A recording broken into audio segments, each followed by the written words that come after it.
आज हम जानेंगे एक सक्सेस स्टोरी के बारे में। Success story of LIC, the life insurance corporation of India. ऐसा तो आपको कोई मिलेगा जो LIC के बारे में नहीं जानता हो।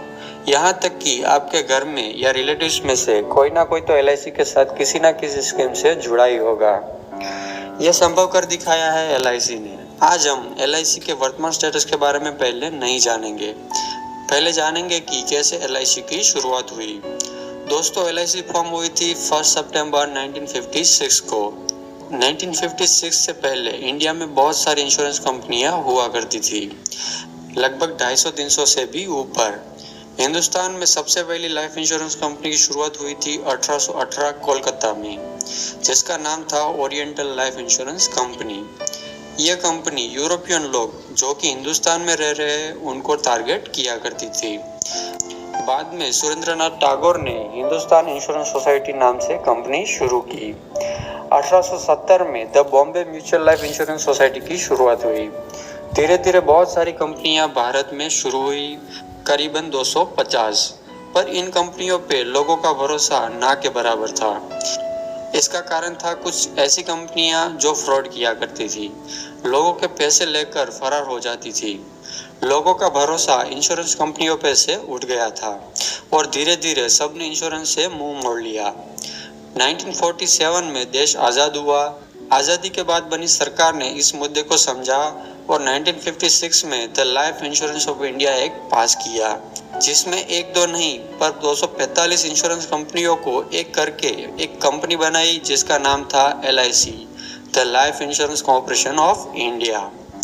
LIC गवर्नमेंट बॉडी होने की वजह से सबने LIC पे भरोसा किया। जब LIC की शुरुआत हुई तो LIC के 300 ऑफिसेज थे, 5.7 मिलियन पॉलिसीज थी और कुछ 46 करोड़ जितना फंड था।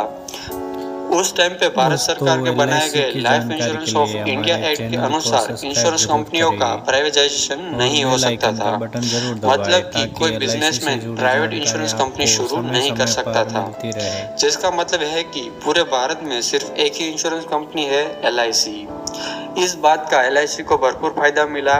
इसे मोनोपोली के नाम से जाना जाता है, जहाँ पे आपके सामने कोई कॉम्पिटिटर नहीं है। अगर कोई जाता है।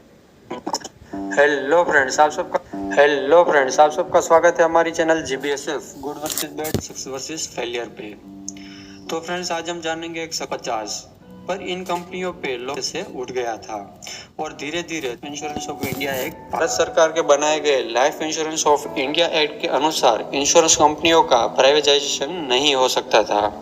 मतलब कि कोई बिजनेसमैन प्राइवेट इंश्योरेंस कंपनी शुरू नहीं कर सकता था, जिसका मतलब है कि पूरे भारत में सिर्फ एक ही इंश्योरेंस कंपनी है, LIC। इस बात का LIC को भरपूर फायदा मिला। इसे मोनोपोली के नाम से जाना जाता है, जहाँ पे आपके सामने कोई कॉम्पिटिटर नहीं है। अगर कोई कॉम्पिटिटर नहीं है तो आपको एडवर्टाइजमेंट में ज़्यादा खर्च करने की ज़रूरत नहीं रहती।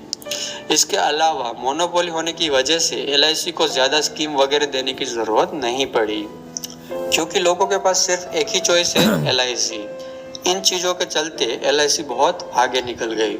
ऑफिसेज बढ़ते गए, नंबर ऑफ पॉलिसी होल्डर बढ़ते गए और LIC की इनकम, रिस्पेक्ट, सब कुछ आसमान तक पहुंच गया। साल 2000 आते आते LIC एक विशाल कंपनी बन चुकी थी। साल 2000 में भारत सरकार नया एक्ट लेकर आई, जिसमें उन्होंने भारत में प्राइवेट इंश्योरेंस कंपनी को लीगलाइज कर दिया। इस एक्ट के तहत कोई भी बिजनेसमैन प्राइवेट इंश्योरेंस कंपनी शुरू कर सकता था। अब एक और नोकिया असफल। LIC ने उस हारे जैसे कि एडवर्टाइजमेंट, प्राइवेट कंपनियों ने आते ही जोरों शोरों से एडवर्टाइजमेंट करना शुरू किया। LIC भी पीछे नहीं हटी। प्राइवेट कंपनियों से 2 गुना 3 गुना पैसा और समय एडवर्टाइजमेंट पे खर्च किया।